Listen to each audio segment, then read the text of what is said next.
Alright, welcome back to Super Sentai Review episode 490. We're here reviewing episode 35 of Number 1 Sentai! Gozyuger! Yep, and it looks like this is part one of a two-parter. You're like, really?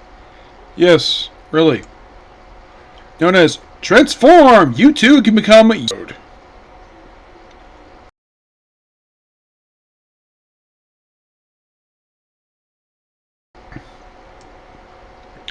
It is. So, we start off after the recap of the events of the previous episode. We do briefly see Otto, Unicorn Sister, where she's still in the coma. She tries on the Chicken ring, which of course that Hano has, tries it on, and does nothing.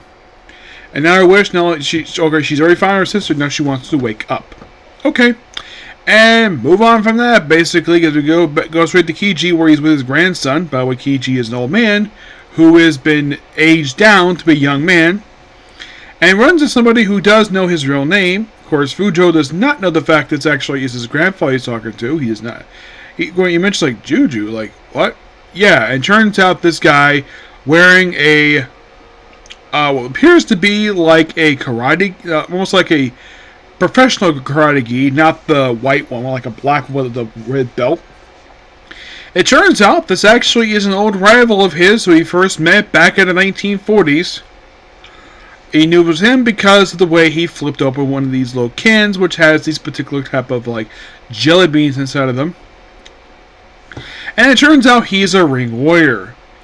What ring does he have? Die Ranger. Yep, Die Ranger. Why in the world is he a Die Ranger? I don't know. He is in the episode. He does use Die Ranger weapons like the staff that basically reused in the series. We even see briefly in an image. We do briefly see the Dragon Zord that he had, which was really cool. And basically, instead of fighting each other, like first like but then basically interferes. Also, the monster of this episode doesn't really do anything. He just basically he's a slump because apparently the kids aren't the playing cards. Interesting. So his number one supporter basically says, "I'll make a man out of you" by recording himself getting beaten the crap out of him by basically the Gozyugers. By the way, after the opening scene, of course, the rest of the Gozyugers pretty much do jack fucking squat the whole episode. So, battle time. First, cooking. Who makes the best Chinese rice?